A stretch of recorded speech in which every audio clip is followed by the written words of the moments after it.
it's starting. I don't think there's a count anymore. I think we're just live. Just live. Oh. Hello. Surprise! No countdown. And we're live. Hi, everyone. I'm Scott Lewis, and this is your virtual star party for the 3rd of November, 2013. I am your host, Scott Lewis, and Fraser is not here today because he's on a plane heading to my neighborhood, and we're going to do some awesome adventures here this week. But the show must go on, and instead of Fraser, and I think it's actually good for me and the world, is Nicole. Hello! I'm actually awake on a Sunday night and at work, so I'm at the virtual star party. Hi. Good to see you guys. We need to have more of you, so you need to hang out with us more often. All right. Well, daylight savings and earlier sunset and all that junk, so. Yes, and next week we will be going an hour earlier. The event was already created before the time change things, and I was lazy, didn't feel like going an hour earlier and changing it all up. So. It's good for me since I put out the CosmoQuest newsletter on Wednesday, and I'd already sent it out, and I was like, oh shoot, I don't know what time things are happening. So yes, keep me updated so I can keep our newsletter updated. Yes. So it will be 6:30 Pacific, 9:30 Eastern next week is when we'll start it up. Shiny. So our astronomers this evening, we have from my neck of the wood, Gary Ganella. How you doing, Gary? Hi guys, doing all right here. Yeah, it's not too bad out. Pretty warm still. Shut up. For November, you know. And in his home by his bunker, Roy Salisbury. How you doing, Roy? Good. So for those that have not seen this before, what we do is we take telescopes and hook them up to cameras from astronomers from across the world. We have Gary here in the LA area. And where are you at, Roy? I am. I'm physically in Nevada, Las Vegas, but my observatory is in Arizona. Are you sure you're in Nevada? I know you're in a bunker. You had to make up that lie on the spot, didn't you? Yes, I did. I couldn't remember where I was. Yeah. Which lie is it this week? So what we do is we take cameras and hook them to telescopes and share live views of the universe.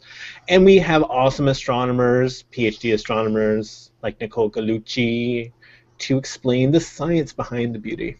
So I have turned on the Q&A app. I'm trying something new today. So if you guys have any questions or requests for us, please use the Q&A app on Google+. Leave comments in the event page. And I'm also looking over on YouTube. If you'd like, you can tweet us at _VSP. I'll try to watch that as much as possible, but I have like 19 screens up since the comment tracking is broken. So, yay for schizophrenia. So, our first image tonight is Roy. What are we looking at, Roy? That is M27. That was a... I did this as 3 separate channels, the red, green, and the blue. Mm-hmm. Put them all together, let the software do it for me. Each channel is 90 seconds. And the software just automatically processes it into a color image. Nice. I remember we tried doing that, 2 weeks ago? Yeah. And it was running into some issues, but it looks like you got the hang of it. Wow. I got the hang of it. That's amazing. That's gorgeous. So when you're talking about it automatically doing the red, green, and blue, can you explain to our viewers what exactly you're talking about? So each one of the images that's taken is taken through a specific filter that filters out certain wavelengths of light. There's a red filter, green filter, blue filter that's just a very narrow band of light through it. So then the software will take each one of those different channels and map them into the red, green, and blue that you would normally see in a color image. That is awesome. Yeah, you just need to keep doing this from now on. I don't think you can go back to doing black and white. Yeah. I'm not going to let you. I know Fraser will probably agree. Got to find some good color images, though. Yeah. So what are we looking at, Nicole? So this is a planetary nebula here, and you are looking at the remnants of a star that was probably solar-ish mass as it as it died and as it fusion shut off in its core, it lets off the outer layers of the star. They kind of, instead of exploding in a supernova like a really massive star would, it just kind of lets these layers of gas come off. And so the white dwarf that's left, there's always sound effects. There is, except So the white only dwarf, when there's enough mass there for the sound to go through. Then, and we're just warning you, it's going to be like this the entire night, everyone. So the white dwarf is in the center, is what's left of the star's core, is actually exciting the gas. So I think the green is oxygen and the red is hydrogen.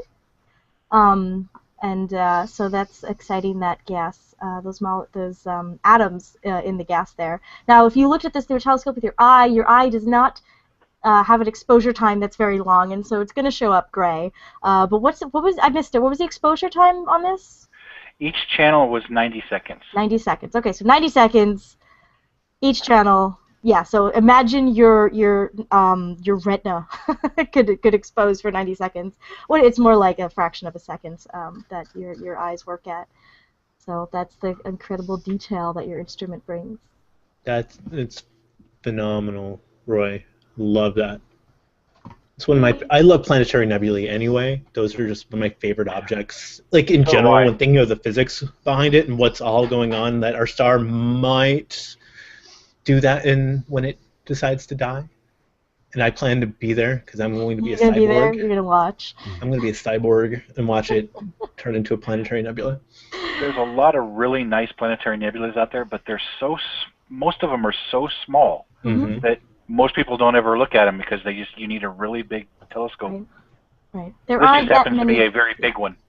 There aren't that many close enough by to see the detail. It's a very short-lived stage in a star's life, so that there really aren't many. Oh, damn it. You get to see me do this since the office has motion sensors.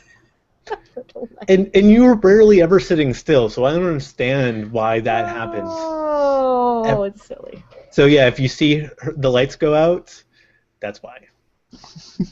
I'm waving around like an idiot. Yeah, and some of our lights are out anyway, but hey. So I'm going to head on over to Gary, and we have looking at Gary. We got Andromeda. Whee! M31. That's a 1 minute bin 4x4 exposure in hydrogen alpha. Awesome. Wow, that's just H alpha. Yeah, came out real nice tonight. It's getting real close to overhead. Right. You can see a lot of the dark lanes. You can even see some of the fiddly bits out here in the ends. So that's the kind of view I try and when you look at it through a telescope with your eye. So I'll set our department has a little 8-inch celestron, and you could just barely kind of see the central fuzzy blob with your eyes, and we've got quite a bit of sky glow here too. And so it's like, okay, now if you imagine that you could leave your eye open and collect light, you only see a part of it. I try and describe what this picture is, but this picture is really, really awesome. That's what I try and describe for people. I'm like, no, really, it would look like that if you could take a camera out. No, I love that you're able to see the lanes there, like right above where you're seeing the bulge. So in the center where it's really exposed, but right above you're able to see the dust lanes, and so this is just in hydrogen alpha light. So this is just one tiny little strip of light out of the entire spectrum that we're looking at, and it's party. And it's just the hydrogen that's all excited. Woo! I'm hydrogen. Wow. I'm the most abundant element in the universe. Oh my gosh. That's my excited hydrogen. There goes the show. Yeah, there it is. There goes the show. And so this would be pink if it was if you could see its natural color, it'd be kind of a pink light. So we actually have some questions regarding Roy's image earlier. One person asked, let me pull it back up, or it was on YouTube, it was somewhere. What program are you using, Roy? I use, for the virtual star party, I use Maxim DL. That controls the camera, the filter wheel. I use some other automated software for focusing. My normal flow, I use it's a program called CCD Autopilot, which will take and automate every bit of this. I just plug in what I want to do and I go to bed. and it sits there and takes pictures and focuses for me automatically all night long. That's impressive. That focuses for you too. And what are you using to combine it? The images? I use Maxim to combine it as well. To stack all the individual images, I use Maxim. Okay. Then I take those into Photoshop and combine the channels. This one, I'd let Maxim do it, but normally I'll take them into Photoshop and combine them into channels that way. Very good. It's more flexibility. And there's another one actually just about the object here, so this can go for Nicole. So is it still getting bigger? Is that planetary nebula still getting larger? So I don't think there's any mass being added to it. If anything, that gas is just kind of going to dissipate out into the ether until it's no longer glowing and we can't see it. And that's why I say it's a short-lived object, because after, I think it's only maybe 10,000 years or so, this gas becomes dissipated to the point where you can't even see it. And you don't mean the luminiferous ether, right? No, it's not No, it's just general interstellar medium. Let's go with that. So it might be getting larger physically, as far as, right? Physically, but not radius-wise, but no mass is being added to it. I don't think at this point. Very good. And actually, this is another really good question about Gary's object, Andromeda. Is Andromeda the biggest galaxy we know of? No. Oh God, no. What is it? IC 1 or 1101 or something like that. Is that the biggest? That's the largest galaxy they've ever found. So yeah, it's probably an elliptical galaxy. Elliptical galaxies tend to be quite a bit weightier than the spiral galaxies, and particularly the elliptical galaxies that sit at the center of a galaxy cluster. M87 is the one that comes to mind for me. But no fat-shaming elliptical galaxies. I'm not people. fat-shaming. I'm totally not fat-shaming. That's terrible. I'm just saying they're in the center. They're like, yeah, look at me. I have a black hole with a jet. Oh, aren't they? Don't they tend to be after the merging of two galaxies, anyways? Right. So So interestingly, if you merge two spirals together, you tend to get an elliptical. So the ellipticals build up after many of these mergers, and so those tend to be the large galaxies. Now, the Andromeda galaxy is the other large galaxy in our local group. So in our little backwater, we're not even a cluster, we're a group of galaxies. It's like us and Andromeda and a bunch of dwarf galaxies around us. So it's the biggest nearby. And it's headed right for us. I see 1101. I see 1101. 1101. Yep. I know that one. I don't remember what the background is, but I know that one for some reason. Well, the background is around 14 billion years ago. It doesn't even look like a galaxy. This thing happened. It's one of those faint things that don't even have a structure. Gotcha. Supergiant elliptical galaxy in the center of a galaxy cluster. There you go. Awesome. Yeah. All right, and people are saying that they miss you. I know. Thank you, guys. I miss me too, I think. Cool. And yes, these are some wacky astronomers. That is true. We are some nut jobs. So what? I'm gonna keep on with Gary's image. What are we looking at here, Gary? This is the Propeller Nebula in Cygnus. Oh, I love it. Yep, it's one of our favorites. All the different shapes that we're able to really recognize and come to, even though it's something that's completely man-made, a propeller like that, but we can recognize this sort of shape. And Nicole looks confused. What is that? I missed it. What is that called? The Propeller Nebula. Propeller Nebula. Okay. Yeah. That's cool. I've never seen that. Oh, you missed the one where we found it. We discovered this. You discovered it. Awesome. Yeah, sure. So it's the VSP Propeller Nebula. Yes. Yes. Do you have a catalog? We should. We should have a VSP catalog. Absolutely. Yeah, the propeller's a lot of fun. Cool. So where's this at? You said in Cygnus? In Cygnus. Mm-hmm. Nice. So this is just a kind of a gassy, probably star-forming region or just a dense region. Yeah, that whole area's just got so much hydrogen. Right. You can point to all kinds of different places and come up with something. Oh yeah, because you're looking along the galactic plane, and so you're seeing the interstellar medium in our galaxy. Mm-hmm. Pick up all kinds of stuff. No, I like it. Yep. And actually, all the stuff around there is really interesting to look at as well. And I think Roy just kind of stopped working. Gosh, Roy. Oh no, you're working. I'm kidding. I see little colored images. I'm kidding. Stacking. He's totally doing stuff. I'm trying to get this stacked in here, but it's very faint. Well, yeah. While you're doing that, Roy, Gary, can you tell us what you use for your astrophotography and also with your telescope? I'm using Maxim. Also, when I take the pictures here, usually when I do pictures for myself, I use nebulosity. I haven't reached the point with CCD autopilot that Roy is at, so I pretty much set up all my my sessions and what I want to do, and then I do most of the processing in nebulosity. I'll do a little bit in Photoshop, but not too much. So. That's awesome. And can you switch to your really cool view of your telescope? Can I do that? Yes. Will you please do that? I know you can. I've seen you do it before. But I have so much more telescope envy now that I actually run the local campus star party every other week. So I'm just like, here's my. It's not even. I call it my telescope in their department. So I'm like, here's the little 8-inch telescope with no computers or anything on it. And then I see you guys' setup, and I'm like, jealous. Telescope envy. And that's how you get sucked in.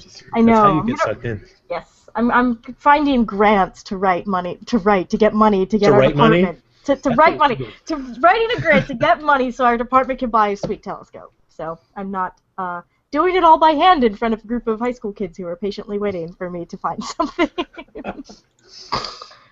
Yeah, because Thad's close to my campus here too, and so we're trying to coordinate some intercollegiate star party awesome time, but because we have a bunch of C6s in our astronomy lab, like I want to say maybe 9 or 10 of them, but I found this old Meade LX200 in storage.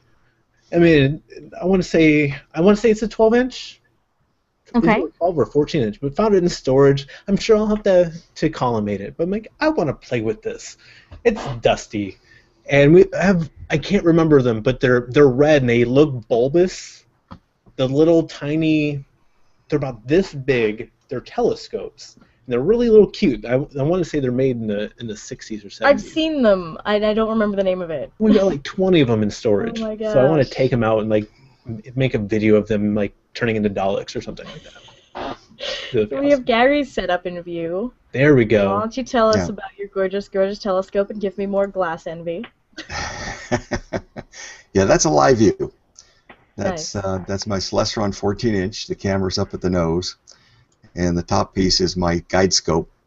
So when I do the star parties, I just do a 1 or 2 minute exposure. But when I'm actually exposing, I do 10 minutes usually, and I'll stack them so the guide scope locks on and follows a star. And right now, I will move it to the next object, which is fairly close, but you'll see it move a little bit. Yay! Yay! Slewing! I'm slewing over to the Crescent Nebula now, so we'll take that next. No, I love it. So Go ahead.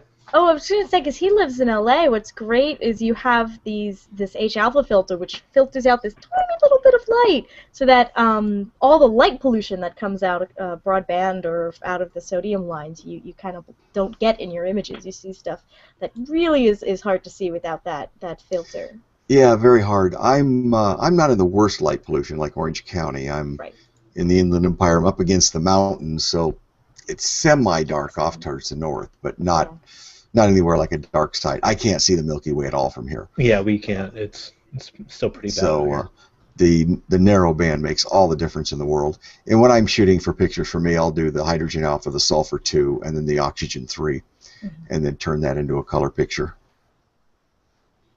So that's the baby live. And what I love is your guide scope that you're using. Astronomers used to have to do that manually to keep the plate in there, to keep that star.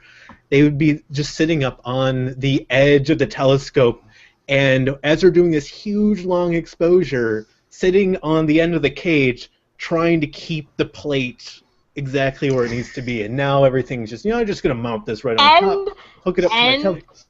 Peeing into bottles. I've heard the stories. I can't imagine doing this with film.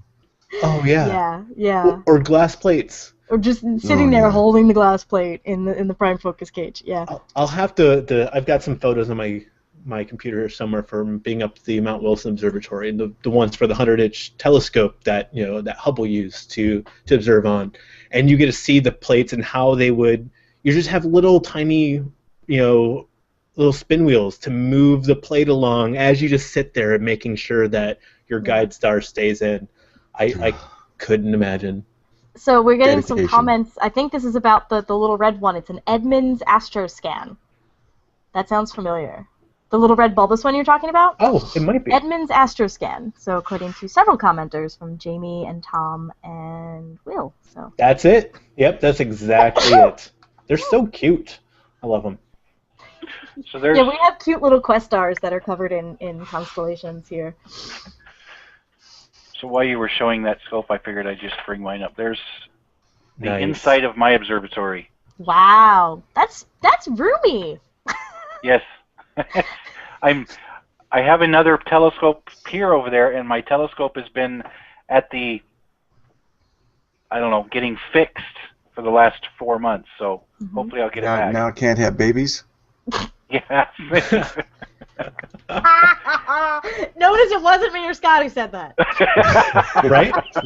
Put it out there. See, we We're can being teach good. an old dog new tricks. Way to go, Gary. We're corrupting you. Every once in a while I find it. You'll see down in the lower left-hand corner. There's a Blues telescope sitting right there. Yeah. That's piggybacked on top of my white telescope, which is my 4-inch refractor, 106 millimeter. Oh, That's what'll go on that other pier once I get it back. cool. That's really awesome. Looks like you got a little bit of wind there, Roy. Yeah, there's a little wind tonight. Little win. But where do you Just a hide the little. bodies? That's what I'm curious. The floor lifts up. Oh, nice. Okay. So, and actually, this is funny that this question is being asked tonight with our astronomers using reflecting scopes. But Pat G says, I've heard that the best telescopes for astrophotography are refractors. True? Well, we're Depends. going to have a little bit of bias going on right now, but what do you guys think? I like refractors better, Okay. just because I don't have to screw with the collimation and any mirror flop and all that. It's just a nice refractor is great if you've got good glass. Well, yeah, because if you're having anything like, chromatic aberration where the colors are being all bent around, because yay, light bends or is moved. But I'm really liking this 10-inch. Your 10-inch reflecting? No, this. Yeah, but say if you have a RC. 10-inch refracting, we're going to become best friends. Because that's a lot of glass. Yeah. I So- was actually looking at the Explorer Scientific. They've got is it a 6-inch refractor? Nice. That's really nice. So, for a little bit of clarity here for our audience, Gary's got a 14-inch, and you said, Roy, you're using a 10-inch? That's a 10-inch. So yeah, we're talking about the diameter of the primary mirror. So it's going to be about 10 inches, 14 inches in diameter. But when we're dealing with glass and when we're dealing with lensing, where the light has to go through it, it has to be so accurate. You're going to have to make larger. It's heavier and heavier, and you need to be able to mount it and keep it there without sagging your optical tube or without causing any problems with the glass itself. And it gets really expensive to have stuff like that. So there is a difference as far as having reflecting and refracting and the diameter of what we're talking about. Yeah, and I just don't have the experience with the refractor to know. Although it's hard to get the aperture and the light capturing in a refractor that you can get out of a reflector. And you also have where the reflector is going to reflect pretty much all wavelengths of light the same. A refractor is not. So that's where the glass becomes really important, so you don't get red and blue outlines on everything. Right. Right. Very good. So I'm going to head on over. Roy, what do you have for us? That was M33, or at least my try at M33.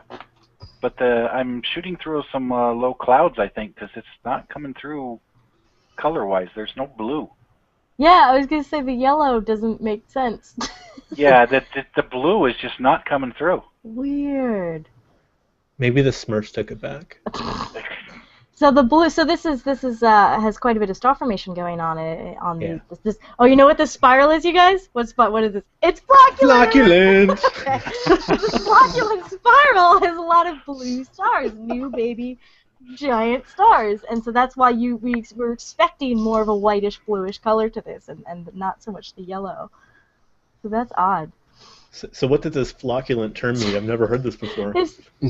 Shut up. Okay, so it's actually because it's like fluffy, like sheep, like fleecy type flocculent. When the spiral arms of a galaxy are kind of floppy like that, and disordered, we used to call them flocculent, as opposed to, say, M51, which is a grand design spiral. It's like that really nice, pretty, perfect 2 spiral arms. Right. No, that's a really great image, though. Although you said you did a couple runs on it, and just the blue isn't coming through. It's just a I did 2 runs on this, and the blue's just not coming through. That's odd. I kind of thought clouds were just, pretty much flat across the spectrum in terms of I don't know. properties, but I guess not. That was just always an assumption. Yeah, because I mean, you would think that you wouldn't get the red either as much. If the blue wasn't coming through, it would be a lot more yellow. But there's a little coming through. And we have a question here for actually both of you guys. What mounts are you 2 using? So Gary, can you go first, and then Roy? I'm using the Celestron CGE Pro. And Roy? I use a Software Bisque Paramount MX. Oh, a Paramount. Excuse A Paramount. me. It's a very nice mount. Yes. Yes. And The one that I'm waiting for is to come back is a Celestron CGE, not the Pro, but just the older one. And the reason why this question is actually important is when you're coming into, becoming to do some really good observation, is you need to make sure that you not only need to have good optics and a good camera, but you need to make sure that your motor and the mount there is going to stay exactly where you need it to be, as precise as possible. And so when you're getting into some really nice astrophotography, Gary, you said you can let yours go for a half hour? Without tracking? Without tracking. No, I can do 2 or 3 minutes. 2 or 3 minutes. Okay, I lied. Yeah. My Paramount can do, well, this image right there, there was no tracking involved with that, and that was almost 5 minutes. Wow. So I've done up to 15 minutes without any guiding, depending on the part of the sky that I'm actually going into. Very nice. So yeah, when we're trying to get these long exposures, making sure you have a good mount with a good motor on it is really important, and that's also what the tracking, the guide scope is for.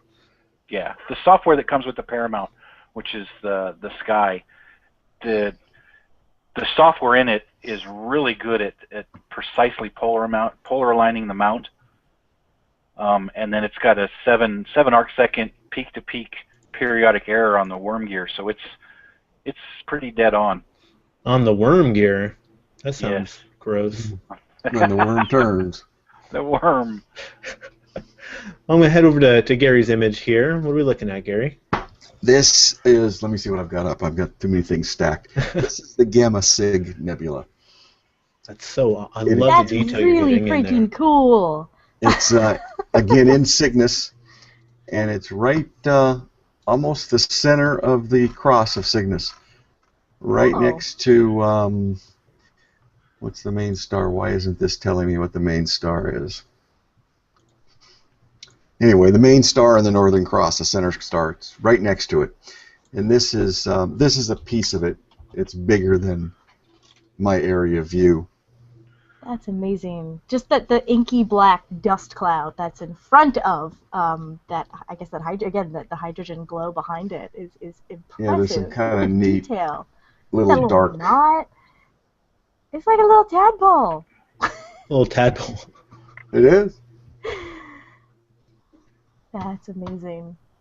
And the star in Cygnus, I think you're talking was Deneb? Yes, thank you. Mm-hmm. Thank you. Oh, the butt of the swan. The tail of the swan? Sorry. My brain went dead for a minute. No, I love the detail you're getting out of there. That's fantastic, Gary. And how long you said was this? That is just a 1 minute bend 4x4. 1 minute. Wow. Yeah, so not a lot of little dark knots in through here. I love the little ones sticking up this way. If you move your mouse to the left a little bit, yeah, right there, just seeing to the right a little bit more. Your other right. My other right. That's right. There you go, right there. Yep, right. Okay. So where you're seeing the tendrils going down, I love it. Right. Oh, all the fiddly bits. All the yes, Fiddly the fiddly bits. Mm-hmm. So what is that, Nicole? What are we looking at? The stuff This I'm just oohing looks and eyeing like about. dust. Yeah, I mean, this just looks like a dust cloud in front of the hydrogen gas. So the hydrogen gas, of course, is emitting. It's being excited by ultraviolet light from the young stars nearby, and so the little electron, the hydrogen atom, got excited, and then it's coming back down and giving off that light. But then you have this dust in the way, and there's a lot of I mean, dust sounds really boring, but I had a couple of friends at grad school that studied dust specifically, and it's actually really fascinating because it's Do they want to come to my condo here? I've got some Right, dust for them to study. The dust in the interstellar medium is so cool because it's often created by old stars, so old called AGB stars, asymptotic giant branch stars, total jargony. But then it clumps together in colder regions is very important in star formation, and so this dusty cloud may be hiding, I don't know the specifics of this one, but it could be hiding star formation or budding star formation within it. But it's just the more interesting interstellar medium astrophysics going on in our galaxy. Oh, I love it. Love this stuff. And, Yeah, I like that you were talking about it does need to be cold for star formation to happen. Yeah, it does need to be fairly cold. But this dust, although it blocks our view in the optical, it tends to radiate in the infrared. It's actually warm in that sense, in that it gives off infrared light. And so often that's the stuff that we see with either millimeter radio telescopes like ALMA or with infrared telescopes like Spitzer. And we don't mean this is how big the telescope is. That's what we're talking about. Millimeter wave. Yes. Yeah. Just to clarify there, we don't have itty-bitty telescopes looking at the cosmos, but I do in my garage. The redneck array? Yeah, the itty-bitty radio telescope parts are still in my garage for the redneck. You haven't done anything with it yet? I haven't. We wrote a grant to do it for an astronomy camp, and we didn't get the money. So we were going to build like 6 of them. So if anyone wants to contribute, donate the itty-bitty telescope to the redneck array. I will build little radio telescopes and let teachers and students in the Southern Illinois area play with them. So. And it's not. I'm not just trying to be offensive. They're little satellite dishes that you're going to turn into. They're Dish Network TV dishes I got for free off of Craigslist. Yeah. No, I just totally went to people's houses and picked them up off their porches. You stole them off of their roof. I did not. It was Craigslist arrangement. Okay. Free site arrangement. Do you have at least one working model? No, I need to get the back end, which is like $100. So I'm just lazy and poor. So. What frequency range you're looking at, Nicole? Oh gosh, I don't remember. I want to say they're working at 12 gigahertz, but that sounds too high. Maybe 2 gigahertz. Anyway, you could pretty much see like the sun. It's really a tiny aperture, but it's a good demonstrator for here's what a radio telescope is. Yeah, those dishes work good at 12. At 2, you're not going to get much out of them. Okay, it's 12 then. I couldn't because there's another one that does 2, but okay, so it's 12 then. Because I have an open pier at my observatory that could take a radio telescope. Ooh. Nice. Go get a dish. I mean, there's like a channel master that you stick on the end of it. Basically, it's the same stuff, the hardware that you use to peek up your dish on the satellite. Wait, so would you be the channel doctor, and then you would have the channel master? Yes. Doctor Who reference in the VSP. You're welcome. Oh my god. Wow, I've missed you so much because this is just how we do. Did you know, as talking about trivia, that Torchwood is an anagram for Doctor Who? I did know that. I did. Yeah, I did know that. I didn't. Did you know last week there was a paper posted on Archive? So archive.org, arxiv.org, is the preprint server for a lot of physics papers, including pretty much all of astronomy and astrophysics papers end up there. Somebody did one, and I have to find the actual thing, but it was basically explaining how the TARDIS could exist using different space-time geometries. It's very funny, tongue-in-cheek, but good theoretical physics paper that someone posted. I can't remember the name of it, but it was time achronal something. It was some other acronym for TARDIS. I'll have to share the link on. That's awesome. But yeah.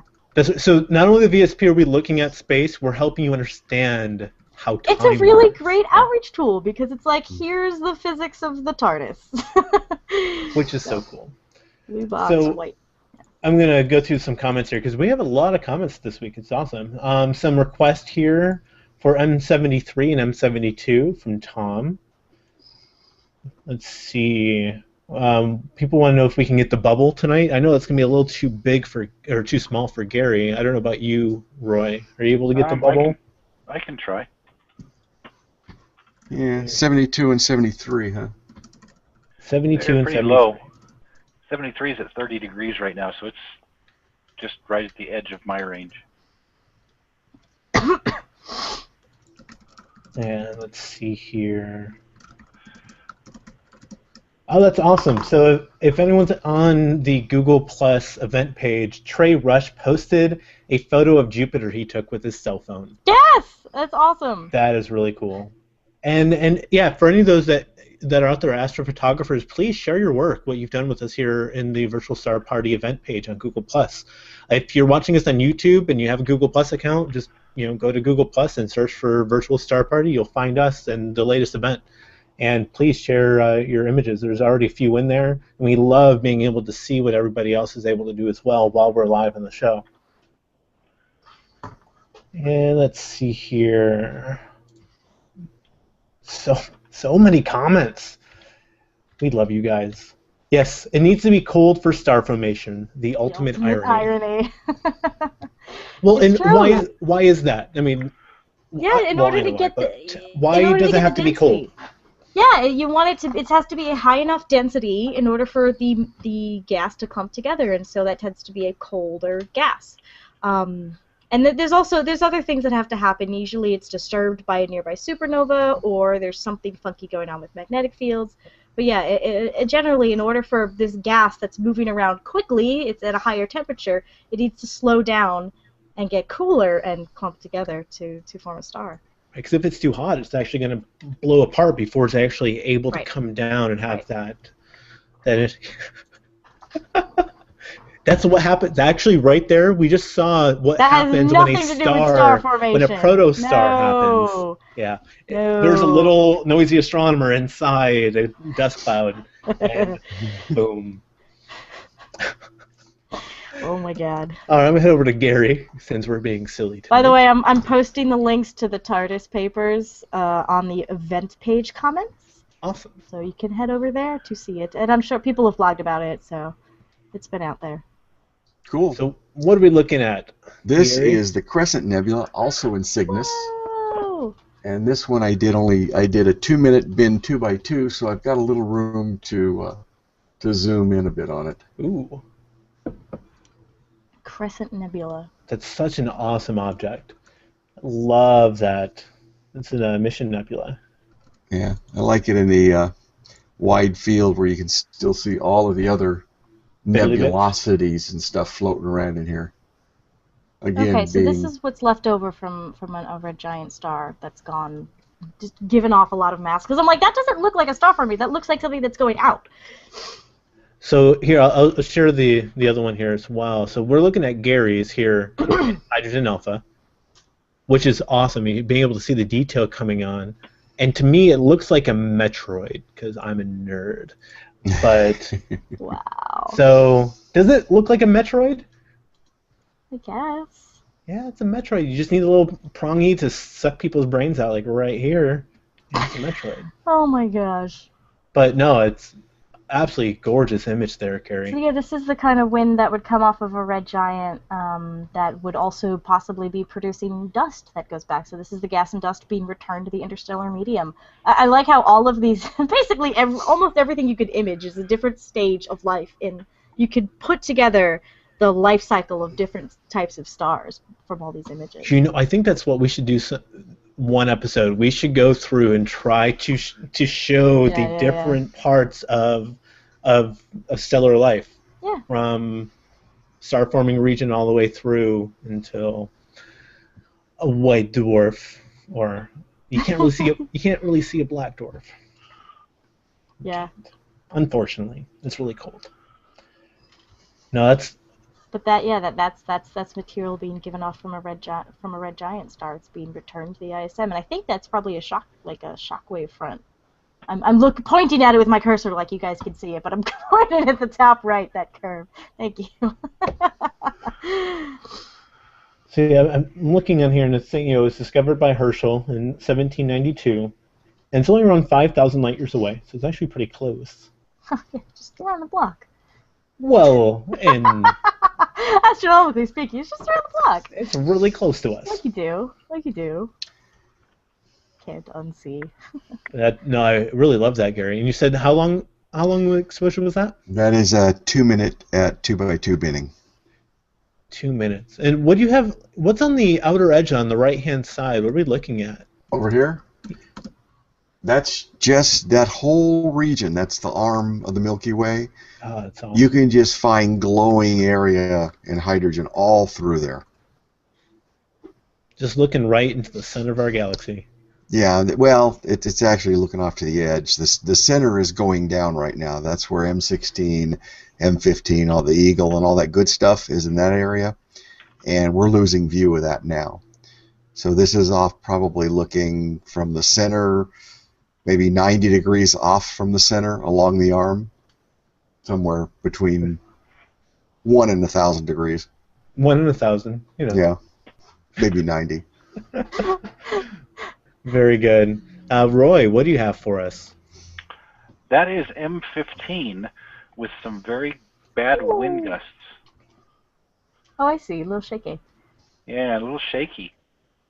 So the M15 is a globular cluster, which I believe it's actually a globular cluster. You know what? Okay, so I have it on good authority from Canadian astronomers who study globular clusters that nobody says that except Fraser.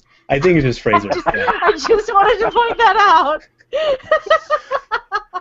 I said that on a Learning Space Hangout this week with Patrick Durrell, who's Canadian working in Ohio, and he's one of the co-creators of the Cosmic Castaways project, planetarium show. So anyway, I was like, don't you Canadians call them globular clusters? And he gives me this look like, what are you talking about? Where in Canada is he from? Is he from Vancouver? I don't know. He's not from Vancouver. I don't remember where he's from. Maybe it's a Vancouverism. No, I think it's a Fraserism. So anyway, the globular cluster, not globular, but I guess he says it because it is a fairly densely packed ball of stars. Some of the oldest objects you will ever see with your eyes, if you put your eye up to a telescope and look at these. They're super old school. The stars are, about 13 billion years old. They are, living in the suburbs, kind of the galactic suburbs. They're in the halo of. They tend to live in the halo of our galaxy, so they form the spherical distribution around the disk of our galaxy. And you know what they do out there in the suburbs? What do they sit there on their porches and yell at other newsmen like, "Darn you kids and your heavy metal!" Oh my God! No, you didn't just say that. Yes. Get off my lawn. Yep.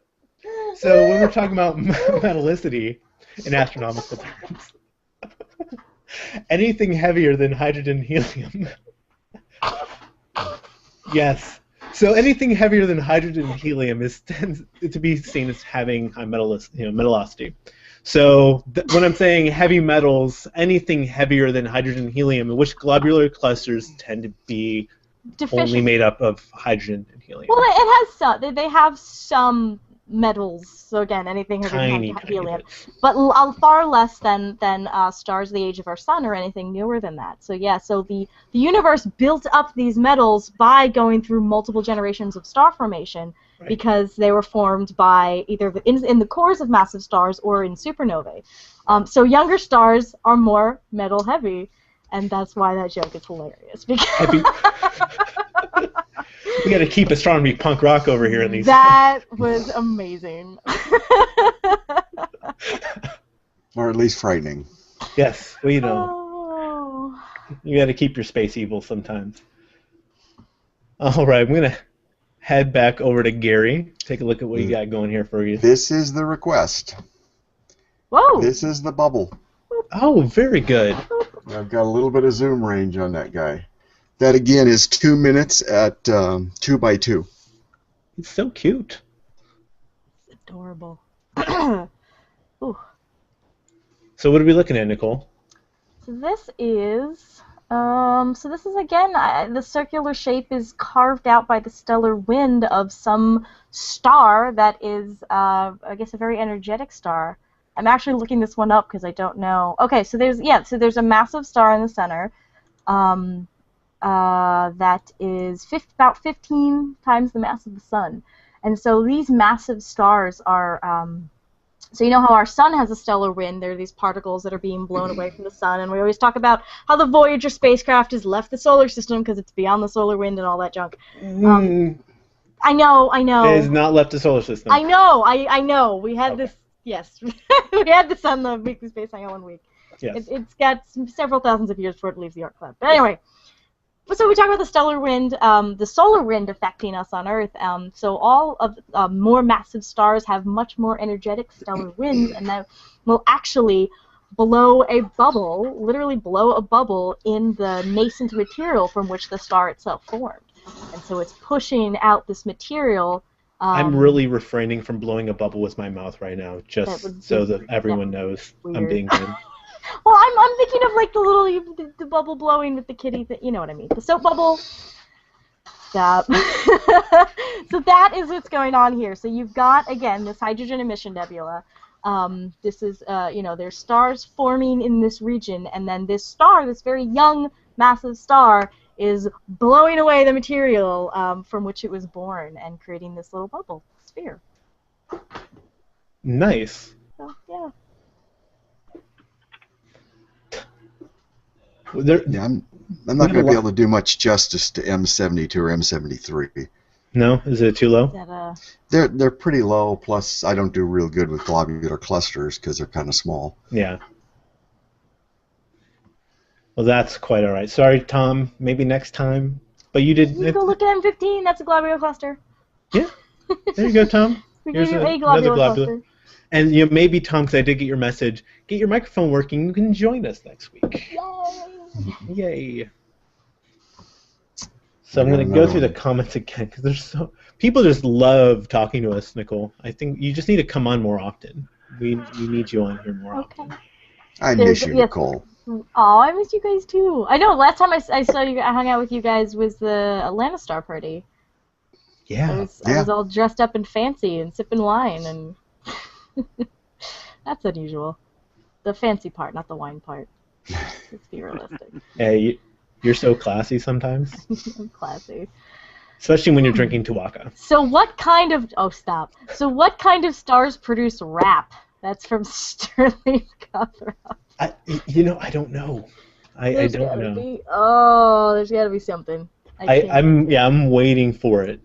Yeah. Because I know there is a Class B star, but there's not a Class R star, so I can't see it's like an R&B type thing. Oh yeah.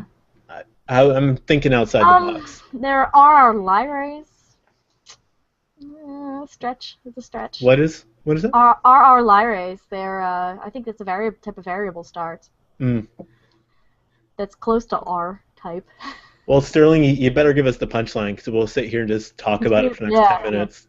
And I can't pronounce this. Gaibo said, because they are globs of stars, not globes of stars. Thank you. I'm going to use that next time on But aren't they more spherical anyways? And isn't... They are spherical, but that's why he says globes. I'm like, no, that's not it. You're the only one who says that. Stop. And yeah, I don't see why it would be globular, even looking at the spelling of it. So I think we have finally put the nail in that coffin, and so every time Fraser says it, we can point and laugh at him officially. Oh no, I think he realizes it now. He jokes along with us. Yeah, he does. It's all good. And don't worry, I will make sure. When his flight should be landing here in a little while, I'll make sure to make fun of him tomorrow when I see him. I'm really enjoying these eclipse photos people are sharing from this morning. So the east coast of the U.S. got a brief look at the solar eclipse. as just as it was starting or ending. I'm not sure. Probably ending. Yeah, just as it was ending, because I know the path of totality went through several countries in Central Africa. Yeah. There was a program, Astronomers Without Borders was donating lots and lots of eclipse glasses to school children in Central Africa. So that was pretty cool.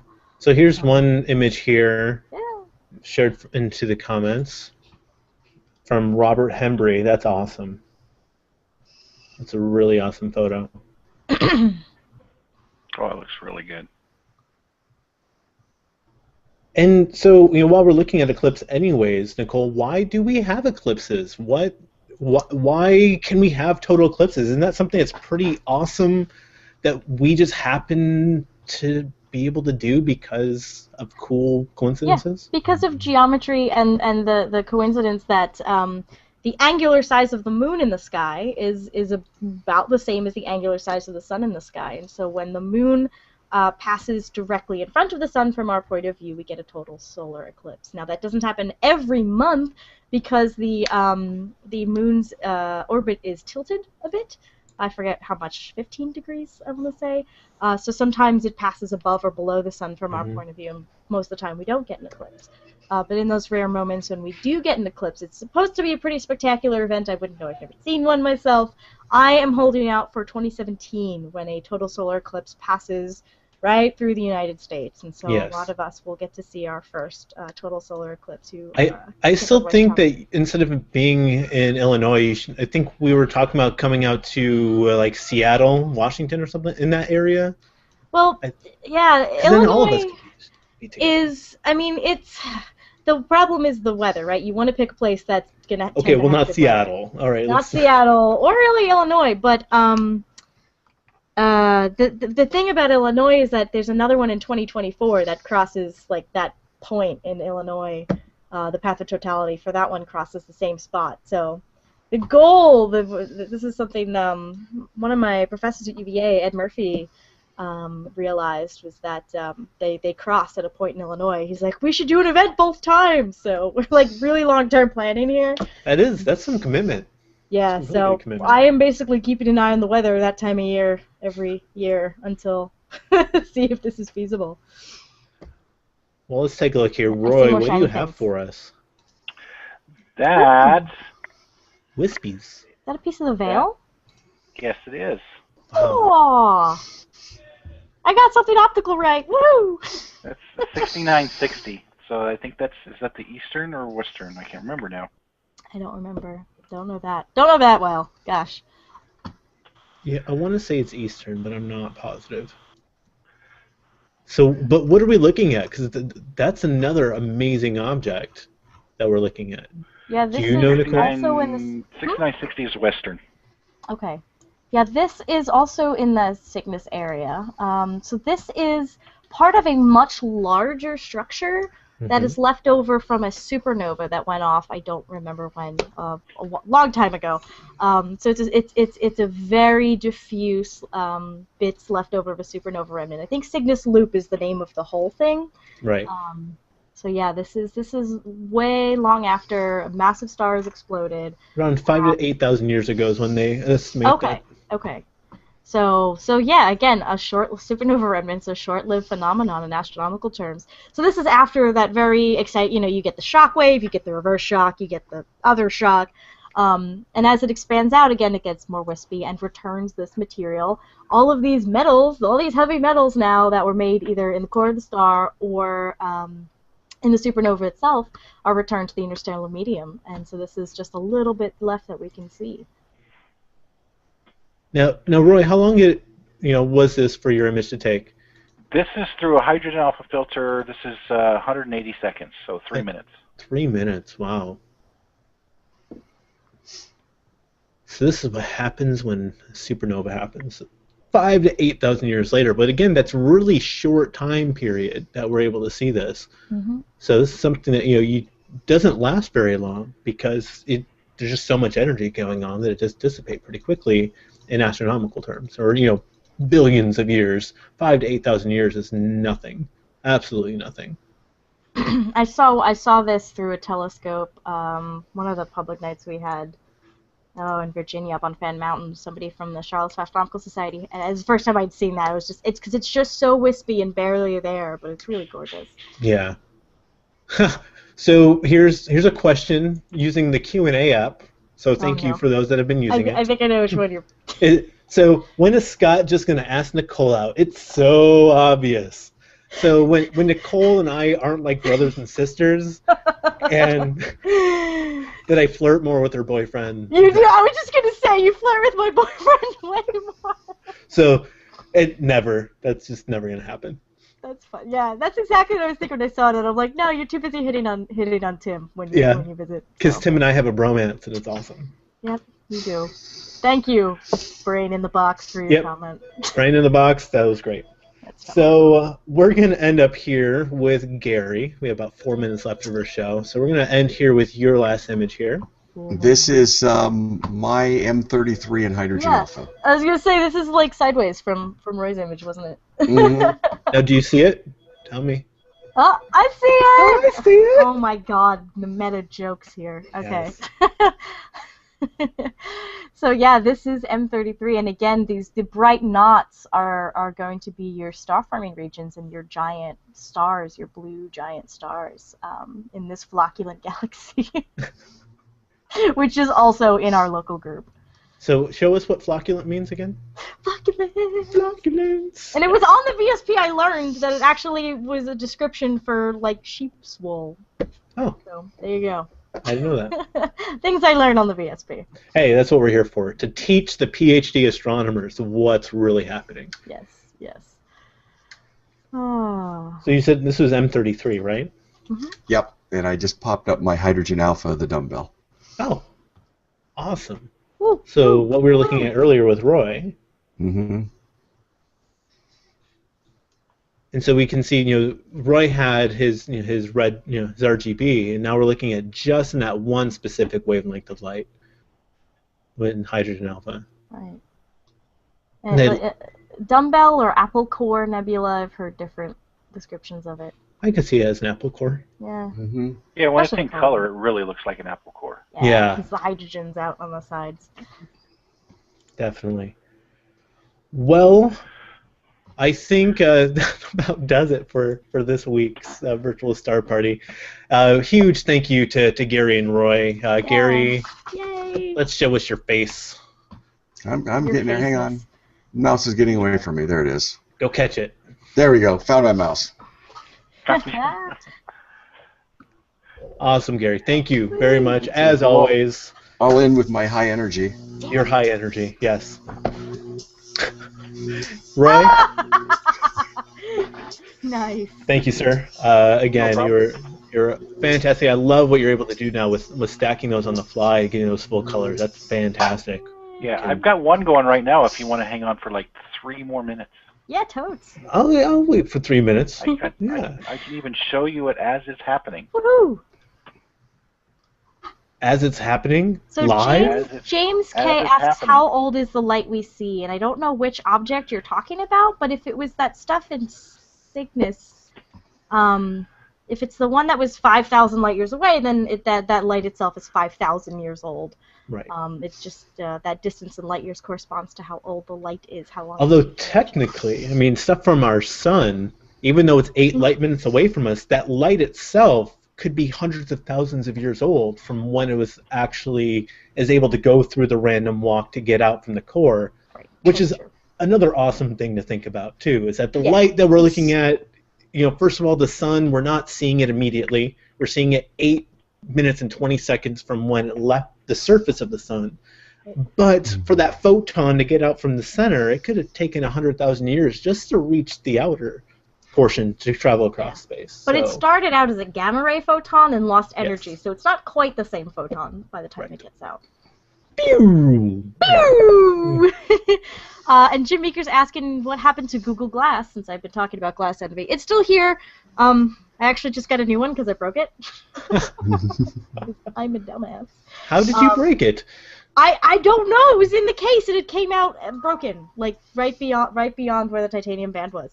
But my office is in the basement, and so I have no cell phone coverage, and the Wi-Fi is super password protected. so Yeah, I it can't is. get on it. So and I don't even bother wearing it in this office. Plus, I have a giant monitor. It's not worth it. But yeah, I still use it all the time when I travel. Yay. I have that glass. It's a different glass. No one's written a Google Sky app for it that I've found. That would be awesome. Oh, that would be really awesome. Like Peeps, Google get on Scan. that. Definitely. So yeah, James K. How the light we see it depends on how far away it was for us to see it, because it does have a speed limit and how fast light can go, and so depends on how far it was when we can see it and how old it is. And I love James McGee's image that he just did, his full sky. That's gorgeous, James. Let me That's share this out cool. here with everyone. Okay, the YouTube comments just took a turn. I'm sure they did. There we go.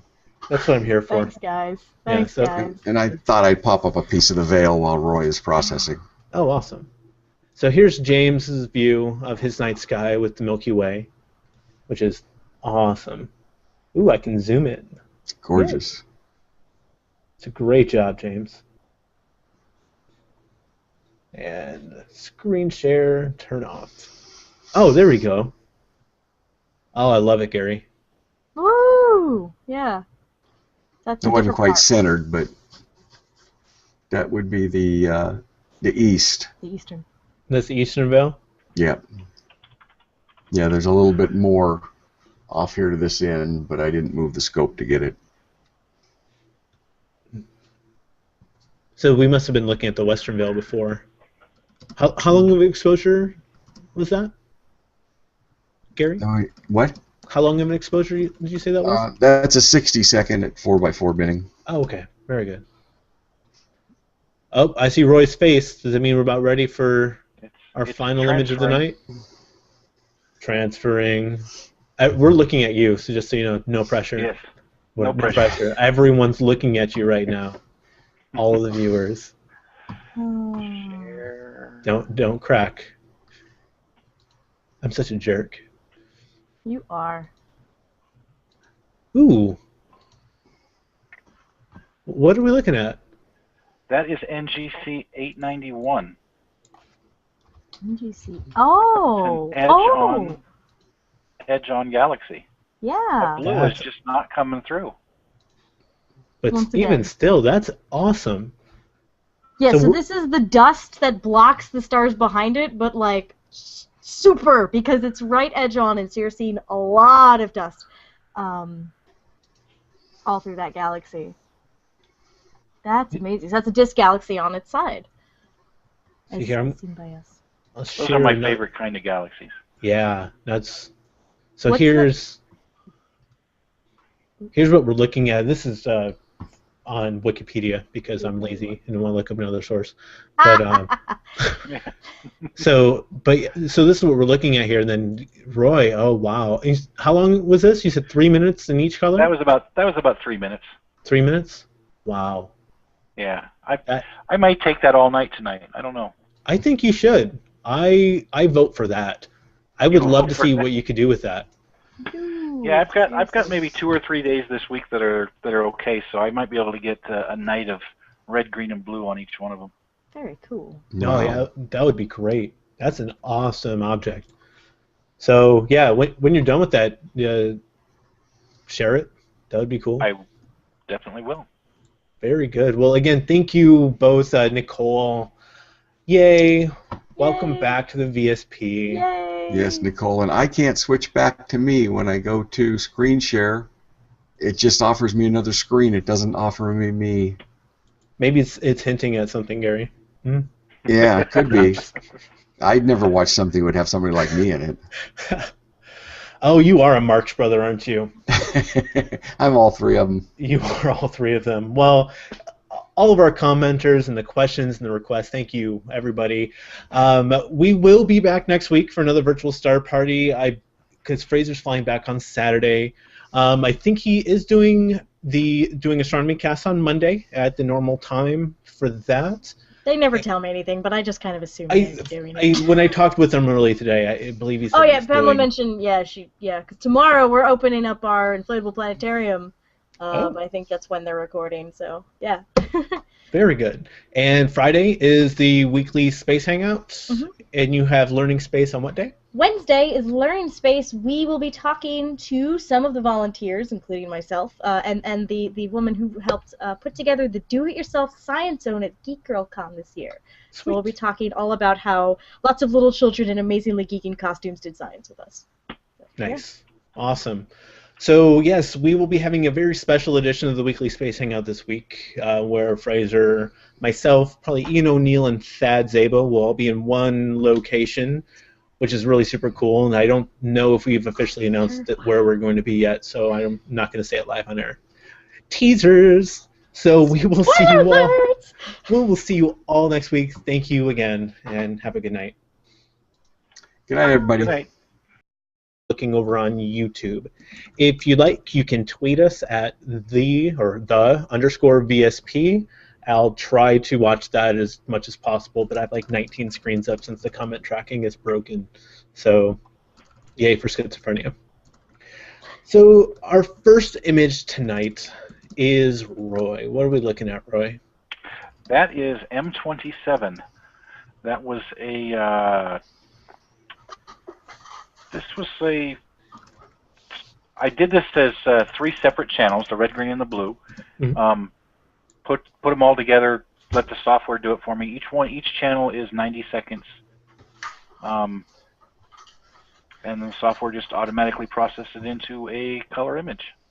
Nice. I remember we tried doing that, 2 weeks ago? Yeah. And it was running into some issues, but it looks like you got the hang of it. Wow. I got the hang of it. That's amazing. That's gorgeous. So when you're talking about it automatically doing the red, green, and blue, can you explain to our viewers what exactly you're talking about? So each one of the images that's taken is taken through a specific filter that filters out certain wavelengths of light. There's a red filter, green filter, blue filter that's just a very narrow band of light through it. So then the software will take each one of those. So our astronomers this evening, we have from my neck of the wood, Gary Ganella. How you doing, Gary? Hi, guys. Doing all right here. Yeah, it's not too bad out. Pretty warm still. Shut up. For November, you know. And in his home by his bunker, Roy Salisbury. How you doing, Roy? Good.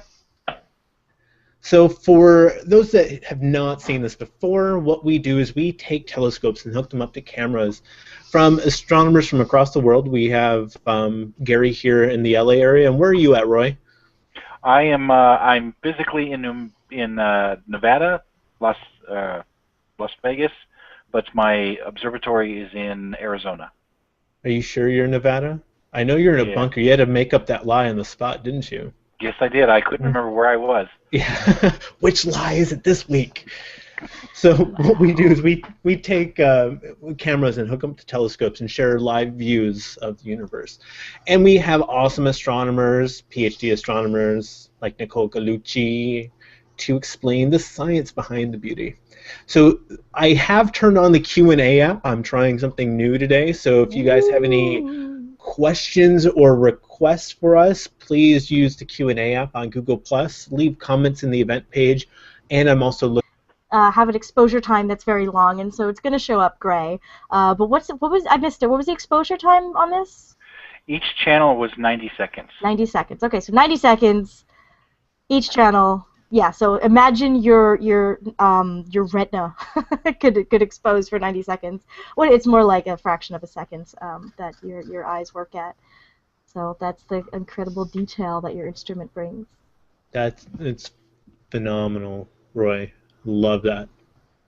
It's one of my. I love planetary nebulae anyway. Those are just one of my favorite objects. Like in general, when thinking of the physics behind it and what's all going on, that our star might do that when it decides to die. And I plan to be there because I'm going to be a cyborg. You're going to be there? You're going to watch? I'm going to be a cyborg and watch it turn into a planetary nebula.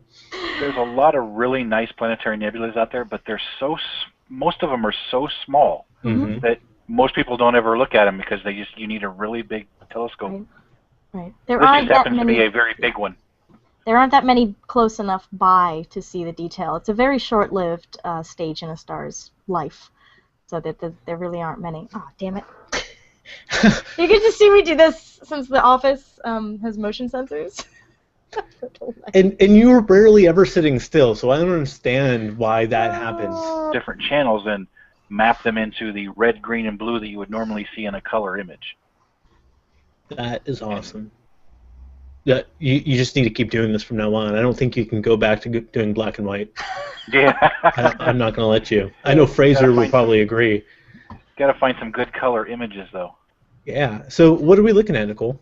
So this is a planetary nebula here, and you are looking at the remnants of a star that was probably solar-ish mass as it, as it died and as it fusion shut off in its core. It lets off the outer layers of the star. They kind of, instead of exploding in a supernova like a really massive star would, it just kind of lets these layers of gas come off. And so the white dwarf that's left, there's always sound effects. There is. Except so the white only dwarf, when there's enough mass there for the sound to go through. Then. And we're just warning you, it's going to be like this the entire night, everyone. So the white dwarf is in the center, is what's left of the star's core, is actually exciting the gas. So I think the green is oxygen and the red is hydrogen.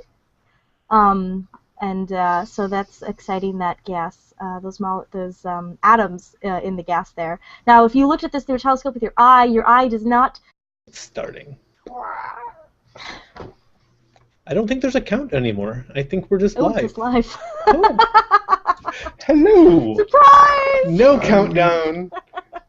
And we're live. Hi, everyone. I'm Scott Lewis, and this is your virtual star party for the 3rd of November, 2013. I am your host, Scott Lewis, and Fraser is not here today because he's on a plane heading to my neighborhood, and we're going to do some awesome adventures here this week. But the show must go on, and instead of Fraser, and I think it's actually good for me and the world, is Nicole. Hello! I'm actually awake on a Sunday night and at work, so I'm at the virtual star party. Hi. Good to see you guys. We need to have more of you, so you need to hang out with us more often. All right. Well, daylight savings and earlier sunset and all that junk, so. Yes, and next week we will be going an hour earlier. The event was already created before the time change things, and I was lazy, didn't feel like going an hour earlier and changing it all up. So. It's good for me since I put out the CosmoQuest newsletter on Wednesday, and I'd already sent it out, and I was like, oh shoot, I don't know what time things are happening. So yes, keep me updated so I can keep our newsletter updated. Yes. So it will be 6:30 Pacific, 9:30 Eastern next week is when we'll start.